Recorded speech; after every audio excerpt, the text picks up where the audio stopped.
तुम्ही दुसऱ्यांच्या मुलीच्या साखरपुड्याचं खर्च काढत असाल, दुसऱ्यांच्या मुलीच्या साखरपुड्यात कसला ड्रेस घातला त्याबद्दल बोलत असाल, मुलीने लग्नामध्ये साखरपुड्यात पदर न पडला नाही पाहिजे अशा पद्धतीची अपेक्षा करत असाल, मुलींनी डान्स केला तर आईला सुद्धा तुम्ही अपमानास्पद बोलत असाल, हे सगळं तुमच्या मुलीने केलेलं आहे. मग तुमच्या मुलीने जेव्हा केलं आणि तुम्ही जेव्हा कीर्तनात दुसऱ्यांच्या मुलींना नावं ठेवली तेव्हा जनतेने तुम्हालाच तुमची वाक्य जी आहेत ती सुनावलेली आहेत. त्यामुळे ती ऐकून घेणं, त्यात बदल करणं आणि माफी मागणं होतात.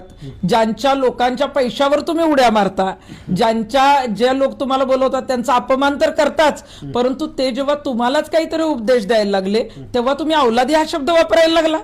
आणि मग कीर्तनकार कुठे ही भाषा वापरतो का आता मला घोडे लावा, ही कुठली भाषा आहे? श्यामसुंदर सोनार महाराजांचं संविधान समजावून सांगतात ते. हे बघा, म्हणजे आमचा काही कीर्तनकाराला वारकरी संप्रदायाला विरोध नाही, मी वारकरी संप्रदायाची आहे, मी आध्यात्मिक आहे, परंतु जो चुकीचा आहे तो चुकीचा आहे.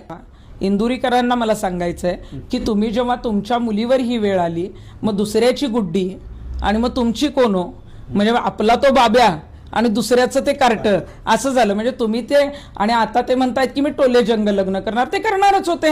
हे बाजारू कीर्तनकार आहेत. मी स्पष्ट सांगते की इंदुरीकर हे बाजारू कीर्तनकार आहेत.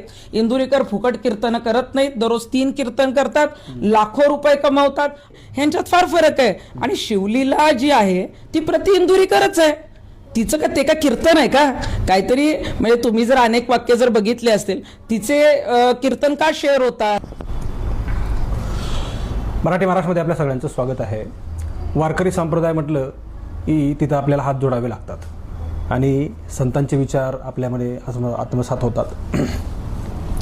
सगळी घडी व्यवस्थित बसवायचं म्हटलं की आपल्याला तिथून प्रेरणा मिळत असते, असं नेहमी संतांनी सांगितलेलं आहे. तुम्ही जर कुठल्या एखाद्या द्विधेमध्ये असाल, तुम्ही कुठल्या एखाद्या त्रासामध्ये असाल, कुठेतरी अडचणीत असाल, तर तुम्ही थोडंसं ध्यान वगैरे किंवा कुठल्या एखाद्या कीर्तनामध्ये जाऊन बसलं तर तुमचं मन शांत होईल असं सांगितलं जातं. आणि या विचारसरणीमुळं तुमचं मन शांत होतं आणि तुम्ही कुठेतरी मार्गस्थ होता, चांगल्या प्रकारे तुम्हाला व्यक्त होता येतं, असं सुद्धा उपदेश इथल्या संतांनी दिलेले आहेत. याच वारकरी संप्रदायामध्ये काही लोक असे आहेत की त्याचा वापर करणं, कीर्तनाच्या माध्यमातून पैसे मिळवणं, पब्लिसिटी मिळवणं, सिंपत्ती मिळवणं आणि त्याच्यानंतर त्याच वारकरी संप्रदायाचे, त्याच नारदाच्या गादीवरून काही चुकीच्या पद्धतीचे प्रचार करणं व वक्तव्य करणं, या सगळ्या गोष्टी आपल्याला पाहायला आहेत. नव्यानं सांगायचं झालं तर इंदुरीकर हे सध्या चर्चेमध्ये आहेत. वादग्रस्त विधानं करण्यापासून, म्हणजे त्यांचा 30 वर्षाचा काळ आहे, त्या 30 वर्षाच्या काळामध्ये कुठलाही एखादं वर्ष राहिलं नाही की त्यांनी वादग्रस्त विधान केलेलं नाही. खरं तरी वारकरी संप्रदायामधले हे लोक आहेत म्हणून त्यांना